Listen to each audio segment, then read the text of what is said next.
وما أرسلناك إلا رحمة للعالمين الله أكبر গোটা বিশ্ব পৃথিবীর রহমত স্বরূপ আমার আপনার নবীকে দুনিয়াতে প্রেরণ করেছেন। যদি রহমতের আশা কেউ করতে চায় সে যেন নবীর উপরে বেশি বেশি দরুদ পড়ে। জোরে কোন সুবহানাল্লাহ। বন্ধুরা আমার, ভাইয়েরা আমার,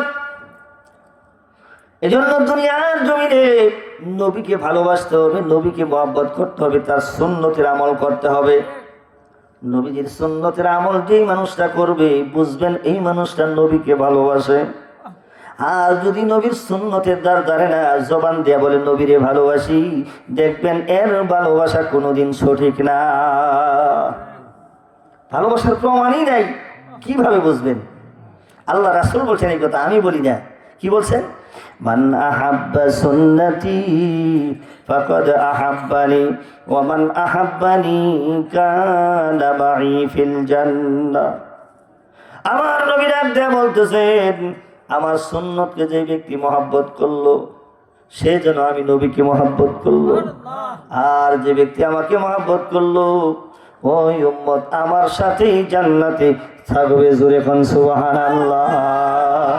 নবীর সাথে জান্নাতে যাইতে, জান্নাতে থাকতে চাই কি চাই না? তাহলে নবীজির সুন্নতের আমল করার দরকার আছে না নাই? অবশ্যই আছে আমার ভাইরা, বন্ধুরা আমার। এই জন্য সাহাবা আজমাইন নবীকে ভালোবাসতেন। আল্লাহ পাক কোরআনুল কারীমের মধ্যে ইরশাদ করেন, কুল ইন কুনতুম তুহিব্বুনাল্লাহ ফাত্তাবিউনি ইউহিব্বুকুমুল্লাহ।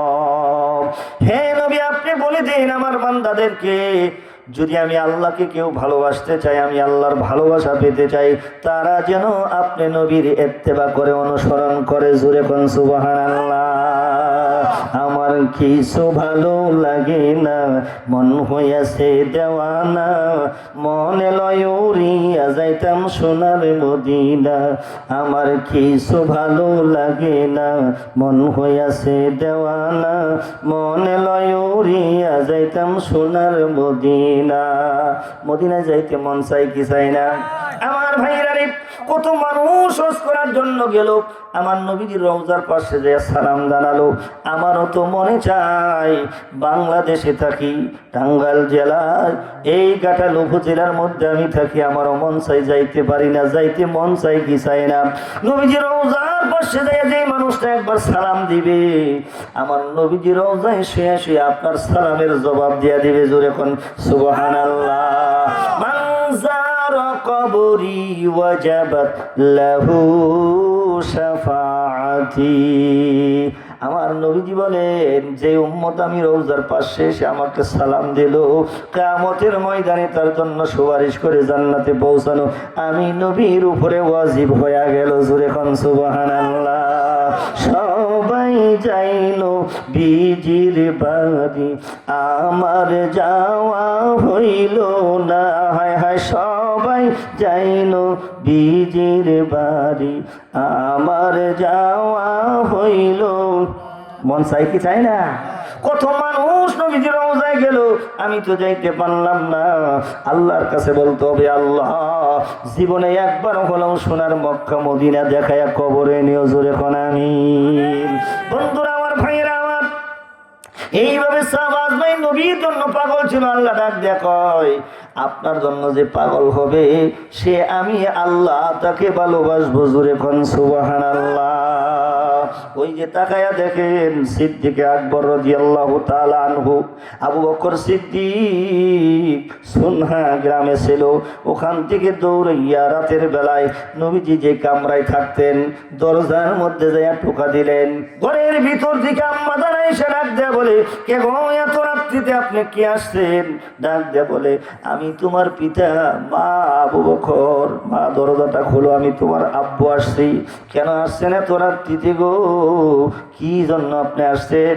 বলে, অনেক সময় ধরে চিন্তা করতেছিলাম, আমার নবীজির সুন্দর নুরানি চেহারা একবার দেখার জন্য আসছি। জোরে কোন সুবহানাল্লাহ। কথাটা শোনার সাথে সাথে আম্মা জান আয়েশা ডাক দিয়ে বলে, আব্বা, রাসূলের ইন্তেকাল করার কারণে আমি আয়েশার কলিজার মধ্যে কিছুই বাকি নাই, সালনের মতো ছিদ্র ছিদ্র হয়ে গেছে।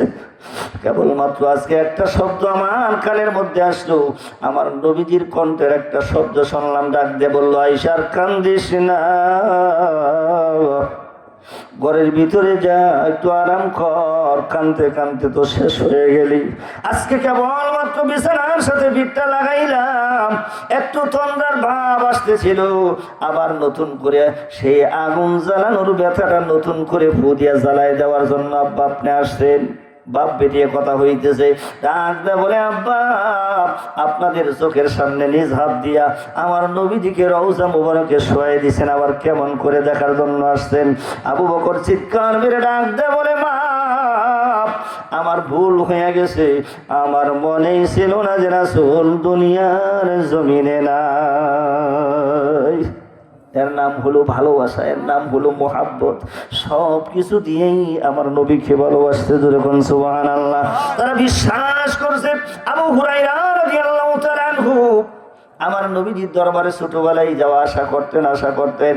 বন্ধুরা রে, একদিন আমার নবীর সামনে যায় হাজির হয়ে ডাক দেয়া বলে, ইয়া রাসূলুল্লাহ, ইয়া হাবিবাল্লাহ, হুজুর আমার মা আমাকে মারে, আমার মা আমার সাথে খারাপ আচরণ করে, একটু মার জন্য দোয়া চাই।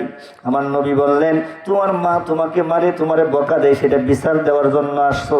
বলে, না না, বিচার দেওয়ার জন্য আসি নাই গো, একটু দোয়া চাওয়ার জন্য আসছি। আমার নবী ডাক দেয়া বলে, আবু হুরায়রা শোনো, পৃথিবীতে এমন কোনো মানুষ নাই যে সন্তান মার বিরুদ্ধে বিচার দিবে আর সে মায়ের বিচার করবে। আছে? বলেন তো দেখি। হ্যাঁ, মার বিচার, সন্তানের বিচার দেওয়ার পরে মার বিচার করবে এমন বিচারক পৃথিবীতে নাই রে নাই। মা তো মাই, কথা ঠিক কিনা? যে মাকে হারাইছে একমাত্র সে বুঝে মা হারা কি ব্যথা বেদনা। আমার নবীজি ডাক দেয়া বলে, ও আবু হুরায়রা, তোমার মা মারছে, তুমি বিচার দেওয়ার জন্য আসছো? বলে, না, দোয়ার জন্য। আমার নবীজি বললেন, যাও, আমি দোয়া করে দিলাম। আবু হুরায়রা এমন জোরে একটা দৌড় মারছে, যখন সুবহানাল্লাহ। রাস্তার মধ্যে কিছু মানুষের সাথে সাক্ষাৎ হলো, দেখা হলো। তারা বলতেছে, এই আবু হুরায়রা, তুই এত দৌড় পারস কে? কোনোদিন তো তোরে দৌড়াইতে দেখি না। একটু দাঁড়া, সামনে দাঁড়াইছে। ওদেরকে এমন ভাবে পেইলে একটা দৌড় দিছে। বলে, আজকে আমার সামনে দাঁড়াইস না, আমি দৌড়াইতেছি একটাই মাত্র কারণ, আমার নবীজির তো আগে বাড়িতে যায় না, আমি আবু হুরায়রা আগে বাড়িতে যাই। জোরে বলুন সুবহানাল্লাহ। বাড়িতে যেয়ে হাজির হয়ে গেলেন, দরজার মধ্যে লক করলেন, টোকা দিলেন। আমার ভাইরা, অন্য দিন মা ডাক দেওয়ার সাথে সাথে খারাপ আচরণ করে, কর্কশ ভাষায় কথা বলে, আজকে বলতেছে নরম ভাষায়, বাবা আবু হুরায়রা, বাজান একটু দাঁড়াও, অপেক্ষা করো, দরজা খুলতেছি। জোরে কোন সুবহানাল্লাহ। আবু হুরায়রা কয়, কারণটা কি রে? এমন সুর, মধুর সুরে তো কোনোদিন কথা বলে নাই মা, আজকে কি জন্য মধুর সুরে মা কথা বলতেছেন? আর তিনি ওই ঘরের ভিতর থেকে একটা সুঘ্রাণ আসতেছে, আবু হুরায়রার নাকের মধ্যে জান্নাতি একটা সুবাস আসতেছে। জোরে বলেন সুবহানাল্লাহ। ঘরটা আলোকিত হয়ে গেছে। দরজা খুলে দিলেন। সন্তান আবু হুরায়রা টান দিয়ে আমার বুকের মধ্যে জড়াইয়া কান্দে আর বলে, বাবা, অনেক আঘাত করে দিছি, অনেক কষ্ট করে দিছি রে বাবা, আর কোনোদিন তোরে কষ্ট দিব না, আর বকা দিব না। কেন গো মা, কি হয়েছে আজকে এমন করতেছো? সত্য কথাটা আবু হুরায়রা বলতেছেন না, দেখি মা কি বলে। মা ডাক দিয়ে বলে, বাবা, যার কাছে যাওয়ার জন্য তোরে এত মারছি, এত গালি দিছি, ওই মানুষটা একটু আগে আমারে কালেমা পড়াইয়া মুসলমান বানাইয়া দিছে। জুরে কন্যা সুবহানাল্লাহ। এখনো আমার আপনার নবী, কথা ঠিক কিনা? রাসূল নামে কে এলো মাদিনায়, আমার রাসূল নামে। ওরে আকাশের চন্দ্র কে রে, ওরে আকাশের চন্দ্র কে রে, কে আনলো দুনিয়ায় রে, রাসূল। মহব্বতে সবাই বলেন, রাসূল না দেখি নাই শুনি নাই কথা, মানুষে বুঝে মানুষের ব্যথা রে, ওরে এমন রুদির কথা, ওরে এমন রুদির কথা, শুনলে পরা নজুরাই রে, রাসূল কে এলো মাদিনায়, আমার রাসূল। কথা ঠিক কিনা আমার ভাইরা? সম্পূর্ণ গজল গাইলাম না, কারণ সময় অনেক লাগবে। বেশি সময় আপনাদের কাছে নেব না, আপনাদেরকে কষ্ট দেব না। আল্লাহু আকবার বলেন। কষ্ট লাগতেছে? দিলটা মনটা নরম করে দিয়ে বসেন আমার ভাইরা। আবু হুরায়রা ডাক দিয়ে বলে, মা আমি তো এই জন্যই আমার নবীর দরবারে যেয়ে বসে থাকতাম, তার সুন্দর জবানের কথা, পাক জবানের কথাগুলো শুনতাম। জোরে কোন সুবহানাল্লাহ। আমার ভাইরা বন্ধুরা রে, এই জন্য সাহাবাজ ভাই নবীর জন্য পাগল ছিল, এই কারণে নবীকে তারা সব কিছু দিয়েই ভালোবাসছে। জোরে জোরে কোন সুবহানাল্লাহ। আরে ওই যে দেখেন খুরাসান শহরে একজন পাগল ছিল, যুবক মানুষ। এই পাগলটা একটা ঘোড়া কিনলো, মারে ডাক দেয়া বলে, মা অনুমতি যদি দিতা সোনার মক্কা মদিনায় যাইতাম। মা এবার এত সুন্দর করে ছেলেটারে, আহারে এই ইসলাম ধর্মের ভিতরে সুন্দর করে তারে শিক্ষা দিয়েছে। নবীর আশিক হতে হবে, পাগল হতে হবে, এই সমাজে ইনসাফ প্রতিষ্ঠা করা লাগবে। জোরে কোন সুবহানাল্লাহ। মা ডাকতে বলে, বাবা দোয়া করে দিলাম, যাও। এইবার ঘোড়ার উপরে সওয়ার হয়ে লম্বা ইতিহাস শর্ট করে দিতেছি আমার ভাইরা। এবার মক্কা মদিনার দিকে উত্তর দিকে রওনা হয়ে গেল। আস্তে আস্তে আস্তে আস্তে এমন একটা জায়গায় আসলেন মরুভূমির মধ্যে। আর এই পানির পিপাসা লাগছে, ঘোড়াও তো দুর্বল হয়ে গেছে, কি খাবে? আইসা দেখে একটা খেজুরের বাগান দেখা যায়। জোরে কোন সুবহানাল্লাহ। ধন্যবাদ আমার ওই চাপটির ভাই। বন্ধুরা আমার ভাইরা আমার, ওই বাগানে এসে ঘোড়ার উপর থেকে জমিনে নামলেন, দাঁড়ালেন, ঘোড়াটাকে বাগানের ভিতরে ছেড়ে দিলেন। আমার ভাইরা রে, ঘোড়াটা এবার ঘুরে ঘুরে খাইতেছে। উনি গাছের ছায়ার নিচে একটু আরাম করতেছেন। সুবহানাল্লাহ জোরে কোন। হঠাৎ করে ওই বাগানের মালিক, যিনি বৃদ্ধ বুড়া হয়ে গেছে, ওই বুড়া মানুষটা দুইটা ছেলে সন্তান আছে। যুবক ডাক দে বলে, বাবারা আমার মন চাইছিল বাগানটা দেখার জন্য যাইব। কয় না, তুমি যাইবা না, তুমি বুড়া হয়ে গেছো, বৃদ্ধ হয়ে গেছো, কোথায় পড়ে থাকবা, কষ্ট হবে, আমরা দেখবো না। কয় না না, আজকে আমি যাবই, আমার মন যাইতে চাইতেছে। এবার তিনি বললেন, ঠিক আছে আমি যাইতেছি, বেশি দেরি করবো না। সন্তান দুইটা ডাক দেয়া বলে, বাবা বেশি দেরি করবো না, তাড়াতাড়ি চলে আসবা। বলে ঠিক আছে। এবার তিনি নাড়ি ভর দিয়া হাঁটতে হাঁটতে বাগানের কাছে চলে গেলেন। বাগানের কাছে যাওয়ার পরে ঘুরে ঘুরে দেখতেছে, হঠাৎ করে তিনার নজরে পড়ল বাগানের ভিতরে ঘোড়া ঘুরে ঘুরে খাইতেছে। ওই বাগান থেকে গাছের থেকে দানাগুলো, ওই খেজুরের দানা পড়ে চারা গজাইছে। ঘোড়ার খুরের পায়ের আঘাতে ছোট ছোট চারাগুলো জমিনের মধ্যে একদম পিষা গেছে। আমার ভাইয়েরা, চারাগুলো নষ্ট হইয়া যাইতেছে। ঠিক এমন দৃশ্য দেখার পর বৃদ্ধ বুড়া মানুষটি, ওই বাগানের মালিক কষ্ট পাইয়া বলতেছে, কার জানি গোড়া গো, আমার ছোট ছোট চারার ক্ষতি করতেছে। এই জন্য তিনি হাতের মধ্যে একটা কঙ্কর নিলেন, পাথর নিলেন, পাথর দিয়া ঘোড়াকে তাড়ানোর জন্য একটা ঢেল দিলেন। সাথে সাথে ঘোড়ার কপালের মধ্যে যায় লাগলো, ঘোড়াটা জমিনে পড়ে মারা গেল। বুড়া মানুষটা এবার দাঁড়ায় কাঁদতেছে, আল্লাহ কিয়ামতের ময়দানে ওই আসামির কাঠ গড়ায় দাঁড়াইয়া তোমার কাছে কি জবাব দিব? এই বুড়ার মালিক কোথায়, কার কাছে যাই আমি মাপ চাইব? আমার ভাইরা রে, এই কথা বলে বলে দাঁড়াইয়া দাঁড়াইয়া কাঁদতেছে। হঠাৎ করে ঘোড়ার মালিক যুবক ঘুম থেকে চেতন পাওয়ার পরে তিনি ঘোড়া তালাশ করতেছে। তালাশ করতে করতে করতে করতে দূরে দাঁড়াইয়া তাকাইয়া দেখে একটা বৃদ্ধ বুড়া মানুষ দাঁড়ায় দাঁড়ায় কাঁদতেছে। ওনার কাছে গেলেন, জিজ্ঞাসা করলেন, আপনি কি জন্য এখানে দাঁড়াইয়া কাঁদতেছেন, কারণটা কি? কই বাবা, ওই যে সামনে একটা ঘোড়া দেখা যায়, ওই ঘোড়াটা যে মারা যাবে আমি জানি না, একটা কঙ্কর লইয়া হাতের মধ্যে একটা পাথর নিয়ে ঢেল দিলাম, কারণ এই বাগানের মালিক আমি দেখাশোনা করি। সব কিছুর মালিক কে? আল্লাহ। আমি দেখাশোনা করি, এই বাগানটাকে আমি সুন্দর করে আবার লাগাইছি। ঘোড়াটা যে মারা যাবে জানি না। সাথে সাথে যুবকটা ডাক দেয়া বলে, আরে বাবা আপনি কি করছেন? ঘোড়াটা তো আমার এই সম্বল ঘোড়ার উপরে সওয়ার হইয়া এর উসিলায় আমি যাইতেছি সোনার মক্কা মদিনায়। ঘোড়া মারা গেল, আমি কেমনে যাব? আমার নবীজির রওজার পাশে যাইয়া কেমনে সালাম জানাবো? আমার অনেক সময় লাগবে, কষ্ট হবে, যাইতে মনে চাই কি চাই না। আমি অসহায় তাই এত দূরে রই, আমি অসহায় তাই এত দূরে রই, শুধু সালাম জানাই মদিনা, যাইতে পারলাম না মদিনা, দেখতে পারলাম না। আল্লাহু আকবার বলেন। মদিনা নাম কত মধুর,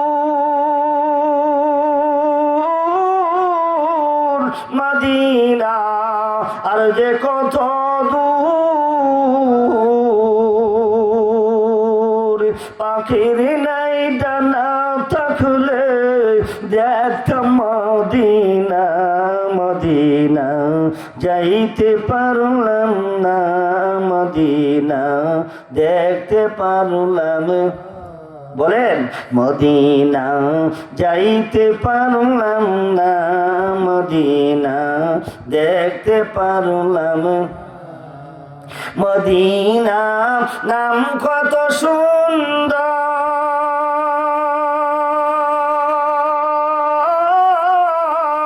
মদিনা কেড়েছে অন্তর, সেই মদিনার পথের দুলি গায়ে, সেই মদিনার পথের দুলি গায়ে মাখতে পারলাম না মদিনা, যাইতে না মদিনা, দেখতে পারলাম না। আমি অসহায় তাই এত দূরে রই, আমি অসহায় তাই এত দূরে রই, শুধু সালাম জানাই মদিনা, যাইতে পারলাম না মদিনা, দেখতে পারলাম না। আল্লাহু আকবার বলেন। বন্ধুরা আমার, ভাইয়েরা আমার, এইবার এই যুবকটা শরীরের রক্ত গরম না নরম? গরম যুবক মানুষ। হঠাৎ করে তিনাকে একটু ধাক্কা দিলেন, সাথে সাথে জমিনে পড়ে মারা গেল। যুবক এবার দাঁড়ায় কাঁদতেছে, আল্লাহ কিয়ামতের ময়দানে আসামির কাঠ গড়ায় দাঁড়াইতে হবে। এই যে বৃদ্ধ বুড়া মানুষটা যে মারা গেল, আমি জানতাম না মারা যাবে, আর এই আমি কার কাছে এখন মাপ চাবো, এর আওলাদ কোথায়? এই বলে দাঁড়ায় দাঁড়ায় কাঁদতেছে। হঠাৎ করে দুইটা যুবক বাবা আসতে দেরি দেইকা তিনারা আস্তে আস্তে এগিয়ে যাইতেছে। যায়া দেখে একটা যুবক দাঁড়ায়া দাঁড়ায়া কাঁদতেছে। যায়া বলতেছেন, এই জায়গায় কি আমার পিতাকে আপনারা দেখছেন? বলে, এই যে বুড়া মানুষটাকে চিনেন? বলে, হ্যাঁ। জানতাম না। পুরা ঘটনাটা খুলে বললেন। কয়, না না না, তুমি আমার পিতাকে মারছ, এটার বিচার হবে এই জায়গায় না, উমরের রাজদরবারে। কোথায়? আমিরুল মুমিনিন উমর কি গরম না নরম? গরম। উমর রাদিয়াল্লাহু তাআলা আনহুর দরবারে এটা বিচার হবে, তোমার যাওয়া লাগবে। এবার বাবার লাশটা সহ নিয়ে ওই যুবকটার নিয়ে হাজির হয়ে গেলেন। বাবার লাশটার দাফনের ব্যবস্থা করে আমার ভাইয়েরা উমর রাদিয়াল্লাহু তাআলা আনহুর কাছে মামলা দিলেন, বিচার দিলেন। উমর কয়, আমার বিচার হবে আমার দরবারে কোরআন দিয়া। কি দিয়া বলেন তো দেখি? জোরে বলে, কোরআন দিয়া। আমার ভাইরা, কোরআন দিয়া বিচার হবে। আর ওমর রাদিয়াল্লাহু তাআলা আনহু ইসলাম ছাড়া, কোরআন ছাড়া বিচার করবে না। কথা ঠিক কিনা? কোন ওমর? আমার নবীজির কাছে একজন যায় বলতেছে, হুজুর আপনি এই বিচারটা করে দেন। আমার নবীজি বিচার করে দিছে, ভালো লাগে নাই, ওমরের কাছে গেছে।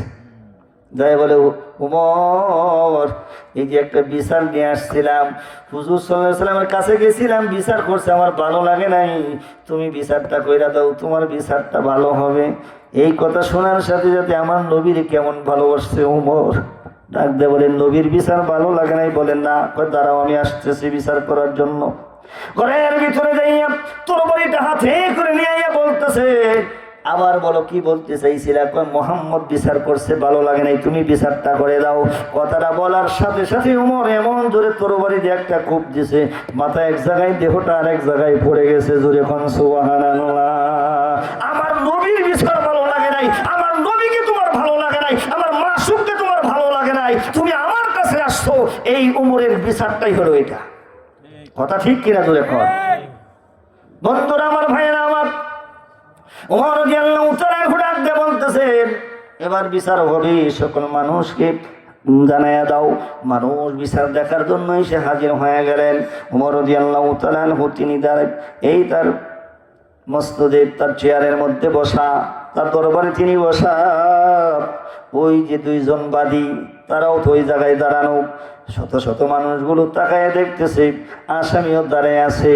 এবার বলতেছে, কি বিচার হয় জানি না, কোন দেশের একটা ছেলে আসছে আমাদের এলাকায়, কি বিচার হবে কি না জানি বিচার করে।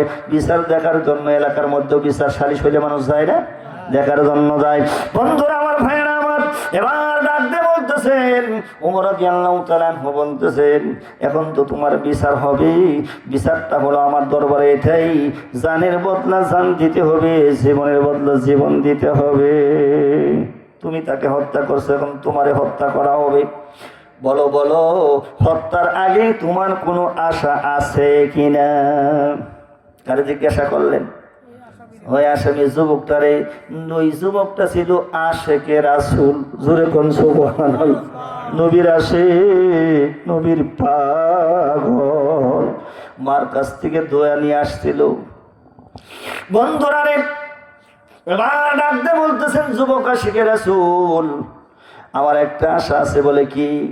এখন যদি আমাকে মেরে ফেলেন, ফাঁসির কাস্টে যদি ঝোলান, আমার যদি হত্যা করা হয়, কিয়ামতের ময়দানে আল্লাহর আদালতে আসামির কাঠ করায় আমার দাঁড়াইতেই হবে। কয় কেন?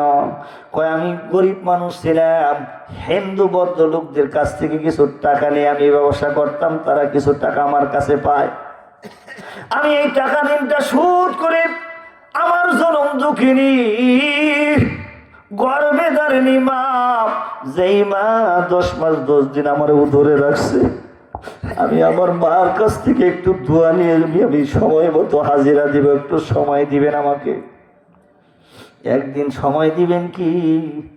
বলতেছে না, এমন ভাবে তো চোরকে সময় দেওয়া যায় না, অপরাধীকে সময় দেওয়া যায় না, যাবে আসার কথা আর আসবে না। এভাবে এলাকার মধ্যে চোর ধরলে যদি বলে আমাকে ছাইরা দেন, কালকে আবার এসে ধরা দিব, হ্যাঁ ছাড়বে কেউ? আমার ভাইরা রে, না না না, কোনোভাবেই সম্ভব না। বলতেছে একটু বিদায় যদি দিতেন ভালো হইতো, এটাই আমার চাওয়া। শেষে বললেন, দেখো এই যে এতগুলা মানুষ দেখা যায়, এই একটা মানুষ যদি তোমার পক্ষে জামিন হয়, তুমি না আসলে তোমার বদলা যদি জীবন দেয়, তাহলে তোমারে ছেড়ে দেব, অনুমতি দিব যাওয়ার জন্য। দেখো তো বইলা, এই যুবক মানুষটা এবার মঞ্চের মধ্যে দাঁড়াইয়া ডাক দিয়ে বললেন, একজন মুসলমান আর একটা মুসলমান হলো ভাই। ভাইরা, বন্ধুরা আমার, মুসলমান মুসলমান হলো ভাই ভাই, কথা ঠিক কিনা জোরে কর? আমরা হলাম ভাই ভাই। এবার তিনি দাঁড়ায় বলতেছেন, এমন কোন দরদি কি এই জায়গায় নাই?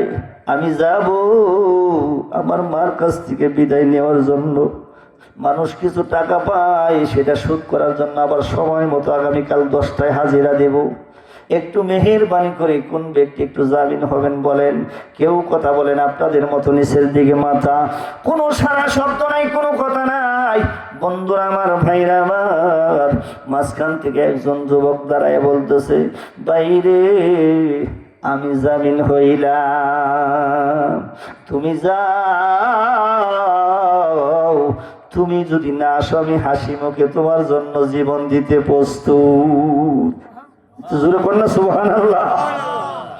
আমার ভাইয়েরা, বন্ধু কাকে বলে? আমার শায়েখ বলছেন বন্ধু তাকে বলা হয় যে বন্ধু হামিম, ওই বন্ধুকে জীবন বাজি রেখে আরেক বন্ধুকে ছাড়ায় দেয়, হে হলো হামিম, আসল বন্ধু। জোরে কোন সুবহানাল্লাহ। আমার ভাইরা,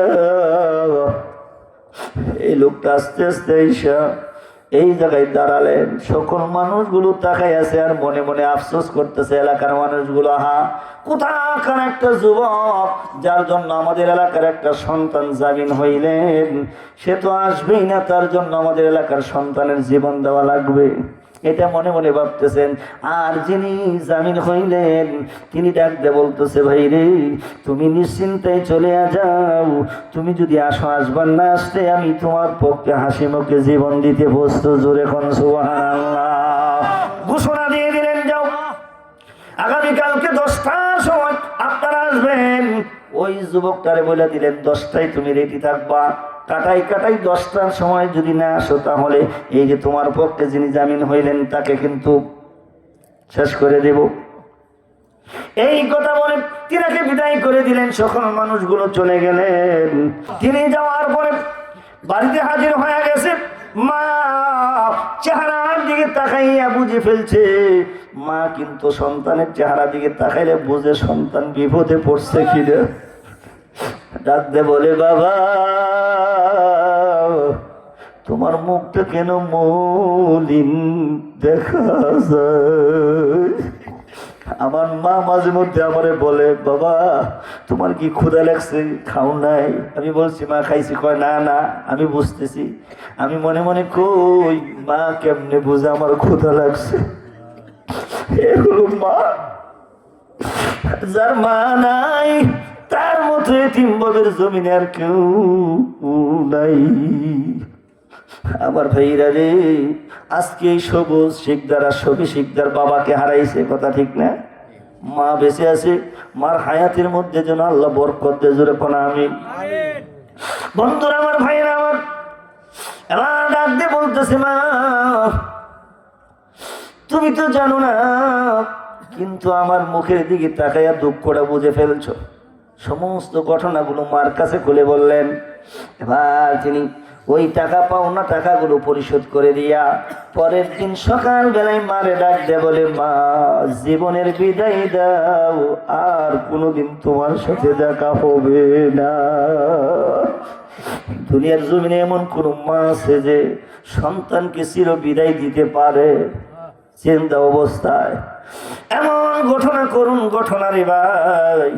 মা চোখের পানি জড়াইয়া কাঁদতেছে আর সন্তানকে টান দেয়া বুকের মধ্যে জড়াইয়া বলে, বাবা আমি দেখছি তোমার ভিতরে যে ইমানটা কত রকম, কতটুকু মজবুত, এই শিক্ষাই তো আমি তোমারে দিছি, কিন্তু আমি তো মা আমার কলিজায় মানায় না।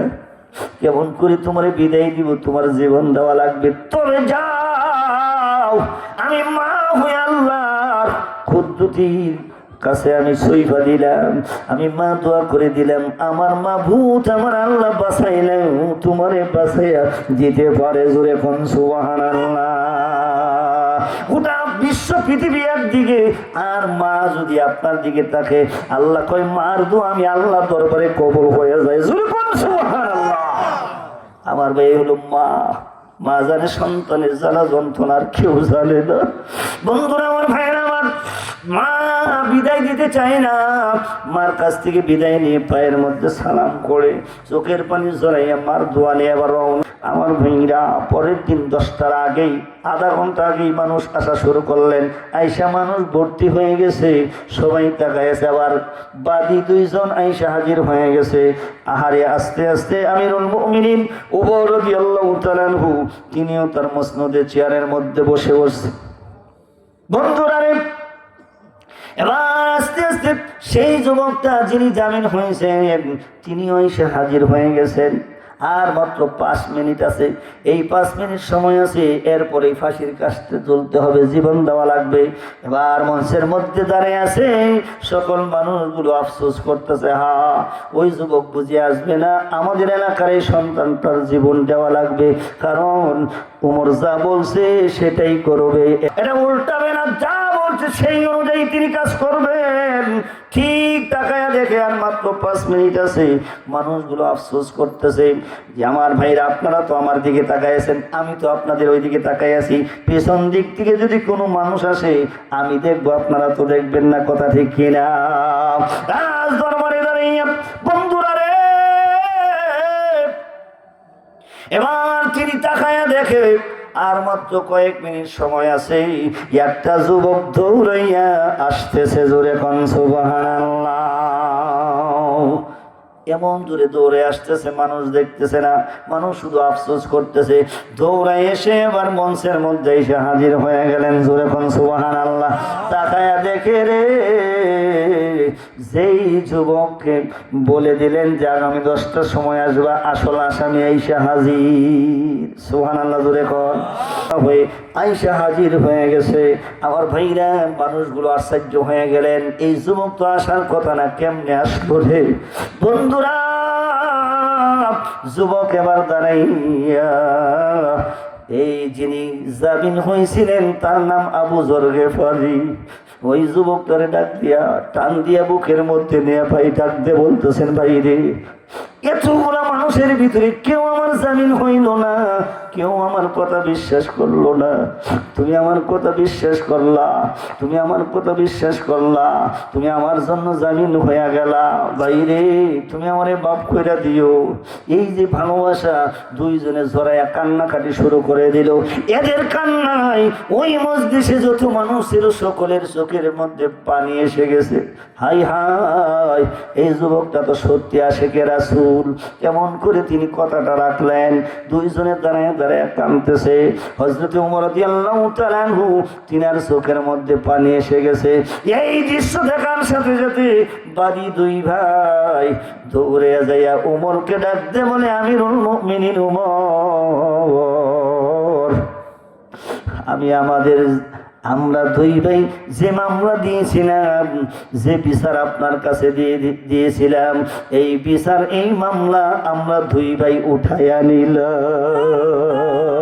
জোরে বলুন সুবহানাল্লাহ। উঠাইয়া নিলাম।